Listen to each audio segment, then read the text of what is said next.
కాళేశ్వరమే జీవధార, repair చేసి వాడుకోవాలి. కేసీఆర్ కట్టాడు కాబట్టి వ్యతిరేకించొద్దు. తెలంగాణ వనరులను కాపాడుకుందాం.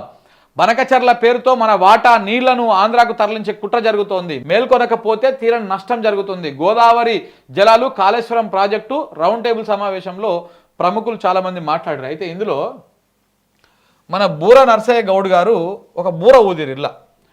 ఆయన తెలివేందో, ఆయన కథ ఏందో ఒకసారి మీకు ఇక్కడ చూపించేటువంటి ప్రయత్నం చేస్తా.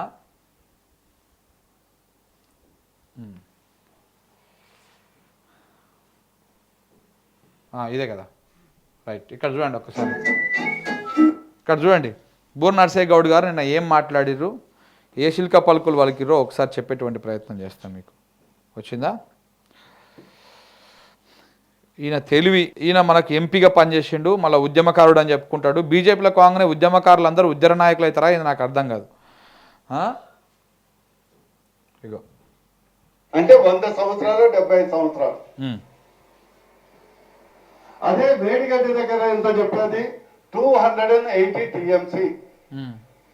అర్థం చేసుకోండి. తుమ్మిడిగడ్డ దగ్గర లేదని చెప్పలేదు. 165 టీఎంసీ, 75% డిపెండబుల్. సెకండ్ మేడిగడ్డ దగ్గర 280 టీఎంసీ. మనం ప్రతి సంవత్సరం ఎత్తిందంతా 30 టీఎంసీ. రెండు. ఇకపోతే ఈరోజు సింపుల్ గా మేము అడిగే క్వశ్చన్, ఢిల్లీకి పోవాలనుకుంటే ప్రతిఫలం మనం ఉన్నాం. నెమ్మడి హట్టి 148 మీటర్స్ అండ్ ఎల్లంపల్లి ప్రాజెక్ట్. ఎందుకంటే ఇప్పుడే చెప్పాను మీకు, ఎల్లంపల్లి ఇస్ ద గుండెకాయ. ఎంటైర్ ప్రాజెక్ట్ కు గుండెకాయ. సపోజ్ ఎల్లంపల్లి దగ్గర నెక్స్ట్ క్వశ్చన్ ఏంటంటే మహారాష్ట్ర ఒప్పుకోలేదు. ఏం ఒప్పుకోలేదు? 148 సెంటీమీటర్స్ కు మహారాష్ట్ర ఒప్పుకుంది. అది రాజశేఖర రెడ్డి గారు ఉన్నప్పుడే గతంలోనే ఒప్పుకుంది, కొత్త కాదు. వాళ్ళ అబ్జెక్షన్ 158 మీటర్స్ కు పెంచడం అబ్జెక్షన్. అంటే 150కి అబ్జెక్షన్. అది తెలంగాణ వచ్చిన తర్వాత అదే వాళ్ళ స్టాండ్, తెలంగాణ రాకముందు కూడా అదే స్టాండ్. మనం కొత్తగా ఏం సాధించింది లేదు. మేడిగడ్డకు తెలంగాణలో ఉందా, మహారాష్ట్రలో లేదా? మేడిగడ్డ బార్డర్ కూడా మళ్ళీ మహారాష్ట్రతో ఒప్పందం. దానికి కూడా 100 మీటర్స్ వరకే వాళ్ళు ఒప్పుకున్నారు. 105 మీటర్స్ కు వాళ్ళు ఒప్పుకోలేదు. ఇకపోతే తుమ్మిడి హట్టి దగ్గర మనం బ్యారేజ్ కట్టి ఉంటే తుమ్మిడి హట్టి నుంచి ఎల్లంపల్లికి 90 కిలోమీటర్స్. 90 కిలోమీటర్స్. అందులో 75 kilometres is by gravity. 75 kilometres by gravity. 148 నుంచి 165 టీఎంసీలు గుర్తుపెట్టుకోండి. 165 టీఎంసీలు by gravity to the Yellampalli. ఒక్క లిఫ్ట్ ద్వారా 5 మీటర్స్ లిఫ్ట్ ద్వారా 160 టీఎంసీలు నీకు ఎల్లంపల్లిలో ఎలాంటి శ్రమ లేకుండా కేవలం తుమ్మిడి హట్టు బ్యారేజ్ ఖర్చు ఎంత అండి? ఎంత? ఆ టైంలో ఎస్టిమేట్ చేసినప్పుడు 2000 కోట్లు, 2000 కోట్స్. అంటే ఒక 2000 కోట్లతోని ఎల్లంపల్లికి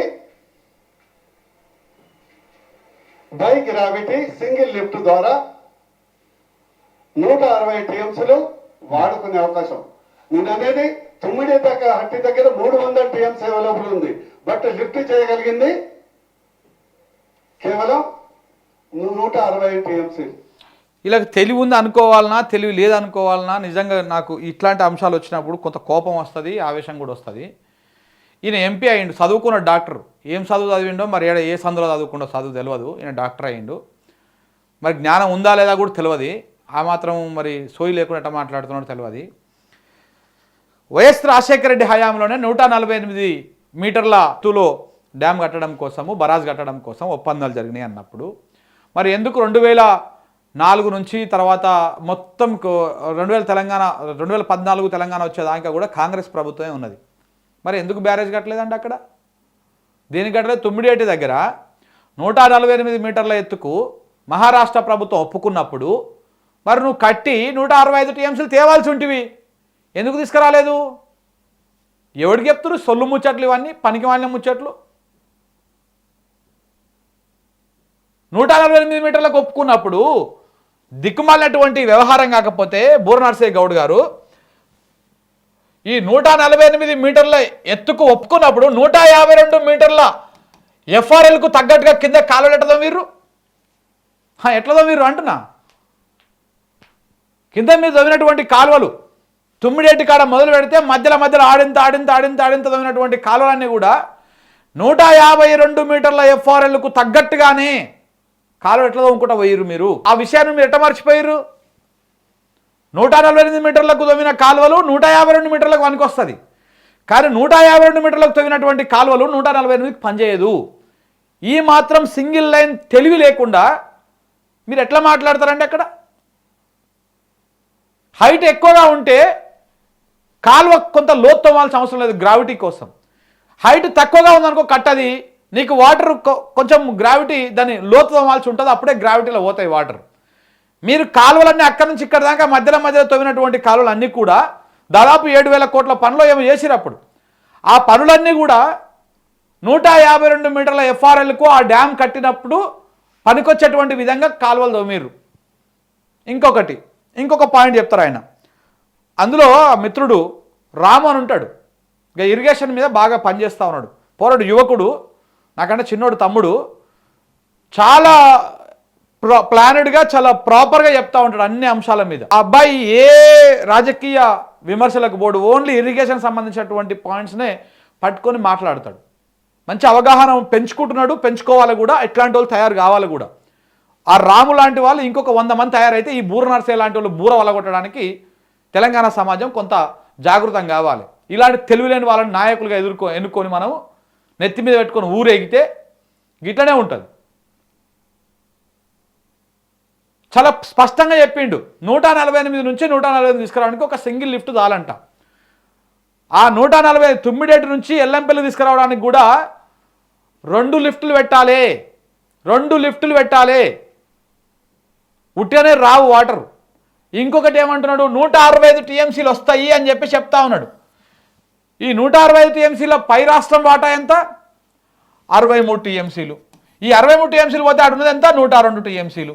ఈ 102 టీఎంసీలల్లా ఇది ఎప్పుడు 152 మీటర్ల ఎఫ్ఆర్ఎల్తో కట్టగట్టినప్పుడు మాత్రమే 102 టీఎంసీలు మనకు ఎత్తుకోవడానికి సాధ్యమవుతుంది. అదే 148కి అయితే అందులో మనం ఎత్తుకునేది ఏ 60 టీఎంసీలో ఏ 50 టీఎంసీలో గింతే. పోయి కట్టపోయినారు మరి మీరు, బీజేపీ వాళ్ళు కాంగ్రెస్ వాళ్ళు కలిసి కట్టకపోయారు. ఇప్పుడు కట్టుర్రి, లేకపోతే కట్టుర్రి. ఈ 3 ఏళ్ళు ఉంది ఆ సమయము, ఆ 3 ఏళ్ళలో కట్టి చూపిరి, తెలుస్తుంది. బూర నరసయ్యకు ఏ మాత్రం తెలివి లేదు అనేది నిన్నటి రౌండ్ టేబుల్ సమావేశంలో ఇంకా స్పష్టంగా అర్థమైపోయింది. ఇలాంటి నాయకున్నా మనం ఒకసారి భువనగిరి నుంచి ఎంపీగా గెలిపించుకుందని సిగ్గు అనిపిస్తుంది. మా జాతోడైనా సరే, మా కులపోడైనా సరే నాకు సిగ్గు అనిపిస్తున్నది ఇట్లాంటి వాళ్ళని చూసినాక. ఈయన ఏదో మేధావి అని, ఈయన ఏదో డాక్టర్ అని చెప్పేసి ముసుకేసుకొని ఏదో చేస్తున్నారు. కానీ ఇలాంటి ప్రయత్నాలు చేయకండి. ఎవరైనా సరే తెలంగాణ ప్రయోజనాలను పనంగా పెట్టినప్పుడు ఎవరినైనా సరే ఈ గడ్డ సహించదు. మీరు ఈ విషయాన్ని మర్చిపోయి ఈయన వచ్చి ఎప్పుడు ఆ కోట్లు వేసుకొని వచ్చి ఆడ కూర్చొని మీకు తెలివి ఉందని చెప్పేసి తెలివి ప్రదర్శించినట్టుగా మాట్లాడు. అక్కడ ఈయన మాట్లాడుతూ ఉంటే వి ప్రకాష్ గారు ఇలా అబద్ధాలు వినలేక మధ్యలో వెళ్ళిపోయాడు ఆయన, ఈయనతో విభేదించి. వి ప్రకాష్ కంటే ఎక్కువ తెలుసా నీకు? మరి ఎందుకు చేయలేదండి మనం? రెండు సెకండ్ తుమ్మిడిహట్టి నుంచి ఎల్లంపల్లికి సింగిల్ లిఫ్ట్ 5 మీటర్స్ 10 మీటర్స్ పెట్టినా పర్ టీఎంసీ లిఫ్ట్ చేయడానికి అయ్యే ఖర్చు 50 లక్షలు. పర్ టీఎంసీ లిఫ్ట్ చేయడానికి అయ్యే ఖర్చు 50 లక్షలు. మీ అందరికి తెలుసు, ప్రభుత్వ కరెంట్ అయినా ప్రైవేట్ కరెంట్ అయినా మనం కొద్ది పెట్టాల్సిందే. కానీ అదే మీరు వేడిగడ్డట్టు Annaram to Sundilla to reverse pumping 50 మీటర్లు ఎత్తడానికి 5 కోట్లు 5.5 కోట్లు. సరే సార్, ఓ పని చేద్దాం. సరే, అది 50 లక్షలు అవుతుందా 5 లక్షలు అవుతుందా చూస్తారు. కానీ జనము నీళ్లు లేనప్పుడు ఎండాకాలంలో బూర్నర్సే కాడికి పోయి ఒక 5 కోట్లు ఇవ్వాలి. సార్ మాకు ఒక టీఎంసీ వాటర్ తీసుకురండి, ఏడికెళ్ళి తెస్తారు అని చెప్పేసి 5 కోట్లు ఇవ్వాలి. తెస్తావా? Simple logic. నీళ్లకు ధరగట్టేటువంటి మీలాంటి వాళ్ళ వల్ల ఒక ఆయన గతంలో ఇట్లనే మాట్లాడి, అందశ్రీనో బొందశ్రీనో ఒక ఆయన మాట్లాడి ఇట్లనే, నెత్తి మీద పోసుకుంటే నీళ్లు కిందికి వస్తాయి, ఇది సహజ సూత్రం, కానీ సారువారి ప్రాజెక్టు కింది నుంచి పైకి వస్తుంది అని చెప్పేసి మాట్లాడాడు. ఆయన ఏ పొక్కల వండుకున్నాడు? ఇవాళ కాంగ్రెస్ పొక్కల బొర్రల తొర్ర తీసుకొని పోయి అలా వండాడు. నువ్వు కూడా వండుకోపోయి అల్లా. మీకు ఏ మాత్రం తెలియదు, ఏ మాత్రం కూడా సోయి లేదు. నిజంగా ఇట్లా మాట్లాడుతున్నందుకు బాధ అనిపిస్తుంది నాకు. తెలుసు బూర్నర్సే గౌడ్ కూడా నాతో చాలాసార్లు మాట్లాడాడు కూడా. ఆయన మునుగోడు ఉప ఎన్నికలు అప్పుడు ఇప్పుడు చాలాసార్లు మాట్లాడాడు కూడా. కానీ ఇట్లా అజ్ఞానాన్ని ప్రదర్శించుకొని తెలంగాణ ప్రయోజనాలకు పనంగా పెట్టి మీరు మాట్లాడితే ఊరుకోదు. ఇక్కడ మేము నల్గొండ బిడ్డలమే, నీకంటే ఎక్కువ పౌరుషం ఉన్న వాళ్ళం, మునుగోడు బిడ్డలం, ఏ రకంగా ఉంటుందో తెలుసు మీకు. సో కాబట్టి ఇలాంటి తెలివి తక్కువ మాటలు మాట్లాడకండి దయచేసి. ఓ పని చేయండి, లేకపోతే మీరు నాకు 1 to 1 ఇవ్వండి, నేను ఫోన్ చేస్తాను మీకు. 1 to 1 ఇవ్వండి. మీ దగ్గర ఉన్నటువంటి 148కు అప్పుడు కాంగ్రెస్ హయాంలో ఒప్పుకున్నటువంటి పత్రాలు తీసుకురండి. నేను కూడా ఇప్పటివన్నీ ఏ పక్షపాత ధోరణి లేదు, ఏ పార్టీ వైఖరి లేదు. ఇక్కడ తెలంగాణ ప్రయోజనాల దృష్టిలోనే మనం మాట్లాడదాం. మీ తెలివి ఏందో, మీ ఎంపీ తెలివి, మీ డాక్టర్ చదివి ఏందో ఇవన్నీ తేల్చుదాం ఆడ. మళ్ళీ యానికి ఎల్లి యానికి మీరు చేసే కథలు తెలియదా ఇవన్నీ మాకు? ఇది డిస్కషన్. ఇక్కడ క్వశ్చన్ సెకండ్. ఇప్పుడు మీకు చెప్పాను, పంట దిగుబడి ఏం మారలేదు. సెకండ్ ఇంకోటి ఏంటంటే 1,00,000 కోట్లు టెక్నికల్. అదే కాకుండా ఈ యొక్క ప్రాబ్లము అన్నారము సున్నిళ్ళ కూడా క్రాక్స్ డెవలప్ అయినాయి. మీరు దీన్ని మొత్తము రినోవేట్ చేయాలి, లేకుంటే రీకన్స్ట్రక్ట్ చేయాలి. ఒక్కొక్క బ్యారేజ్ కు 10,000 కోట్లు వచ్చిండు. ఒక్కొక్క బ్యారేజ్ కు ఏది నీళ్ళకు 10,000 కోట్లు ఒక్కొక్క బ్యారేజ్ కు. ఈ పక్కనున్న ఆయన అబ్జెక్షన్ చెప్తున్నాడు, అటు పక్కనున్న ఆయన అబ్జెక్షన్ చెప్తున్నాడు. తెలివి ఉన్నదా లేదా అర్థం కాదు. ఏంది అదే వి ప్రకాష్ గారు అంటారు. ఇగో ఒక్క నిమిషము, ఈడ 3 బ్యారేజ్లు ఉన్నాయి కదా, గిట్లా ఉన్నటువంటి అన్న మేడిగడ్డ, అన్నారం, సుందిల్లా, ఈ 3 బ్యారేజ్లకు కలిపి అయ్యేటువంటి కోట్లు 7,500 కోట్లు. ఈయన ఏమంటాడు? ఈ బూర గారికి తెలివి ఏముందో తెలియదు. ఇది 10,000 కోట్లంట, ఇది 10,000 కోట్లంట, ఇది 10,000 కోట్లంట. ఓ నీ తెలివి తలగవాడ. మరి ఈడనే 30,000 కోట్లు పోతే మరి మొత్తం ఆ నుంచి దాకా ప్రాజెక్ట్కి అయ్యిందే ఇప్పటిదాకా 94,000 కోట్లు. అంటే ఈడనే 30,000 కోట్లు పోయినాయంటే మరి మిగతాయి అంటే ఏం చెప్పాల్చుకురు మీరు? ఎంత అబద్ధాలు, పచ్చి అబద్ధాలా? ఈ 3 బ్యారేజ్లకు గలిపి అయ్యింది 7,000 కోట్లు. పంపులు గింపులు అన్ని కాలేసుకున్నా కానీ 10,000 కోట్లకు మించలేదు. ఈయన చెప్పేటువంటి అబద్ధాలు కాంగ్రెస్ స్క్రిప్టు బీజేపీ రాస్తుందా, బీజేపీ స్క్రిప్ట్ కాంగ్రెస్ రాస్తుందా? కొంచెమైనా సోయి ఉండాలి కదండి ఏం మాట్లాడుతున్నాం అనేటువంటి అంశం మీద. మీరు దయచేసి నాకు ఒక ఇంటర్వ్యూ ఇవ్వండి బూర్నర్సే గౌడ్ గారు, నేను చాలా రిక్వెస్ట్గా అడుగుతా ఉన్నా, మనం మాట్లాడుకుందాం. మీకు భజన వేసే ఛానళ్ళకి కాదు, నాకు ఇవ్వండి ఇంటర్వ్యూ, నేను ఫోన్ చేస్తాను మీకు. ఇది అయిపోయినాక ఫోన్ చేస్తా. ఏది నేను అనుకుంటూ చెప్తున్నా మీతో, పంపు, మోటార్స్, ఎవ్రీథింగ్ అది వేరు కాదు. అదే నీకు నీళ్లు లిఫ్ట్ చేయాలంటే మొత్తం వస్తుంది కదా, పంపులు ఎందుకు కూలిపోలేదా, మునిగిపోలేదా? ఎవ్రీథింగ్ అది వేరు కాదు. అదే నీకు నీళ్లు లిఫ్ట్ చేయాలంటే మొత్తం వస్తుంది కదా, పంపులు ఎందుకు కూలిపోలేదా, మునిగిపోలేదా? అప్పుడు భలే ఉన్నారు. నేను ప్రకాష్ గారు, నేను మీ కూర్చోబుద్ధి కాదు, ఎందుకు కూర్చోబుద్ధి అయితే నేను కూర్చోబుద్ధి కాదు, నేను మాట్లాడ. అరే ఇంజనీరింగ్ సైడ్ నేను చెప్పొద్దని మీరు నాకు నేను కాస్త మనం తెచ్చుకొని చెప్తున్నాను.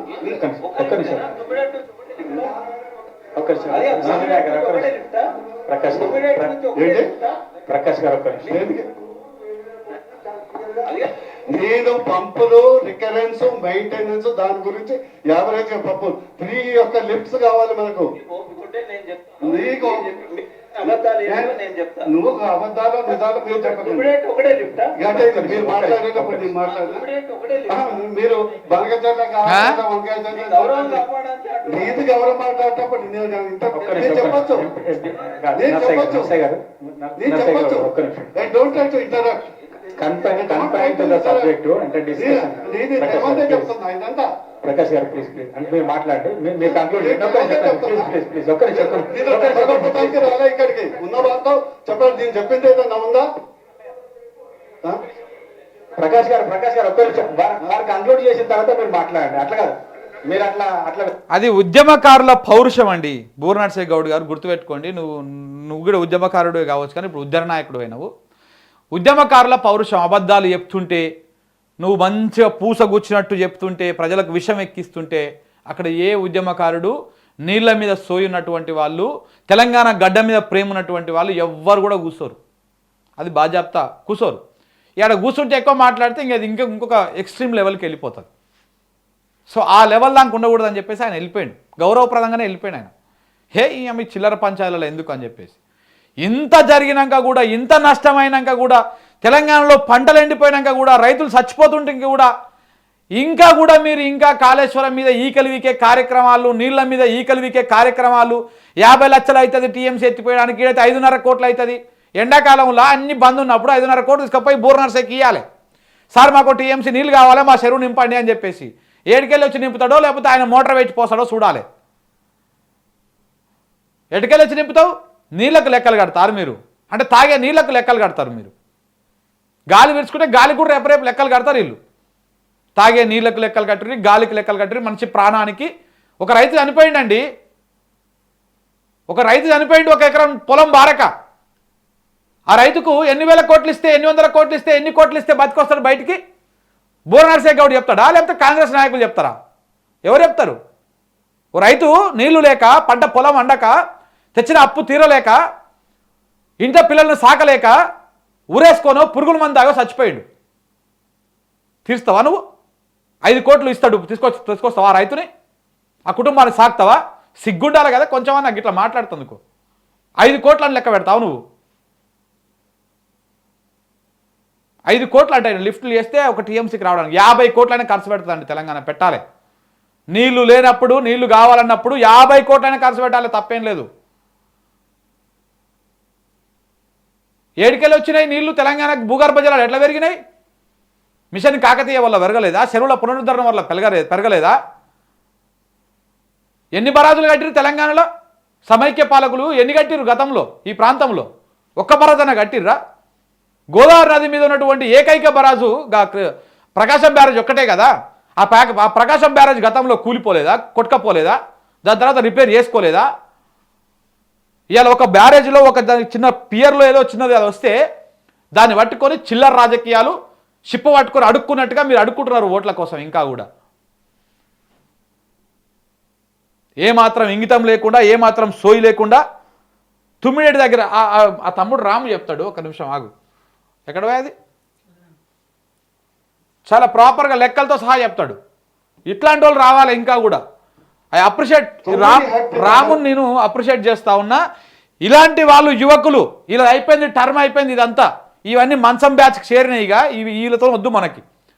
యువకులు బయటికి రావాలి, నీళ్ళ సోయి కల్పించాలి. ఇగో ఒక్కొక్కరు ఒక్కొక్క రాము లెక్క తయారు కావాలి. ఇక చూపిస్తాడు. అంటే తమిళనాడు నుంచి మనం చేపట్టాం. మేము అందరు నేతలు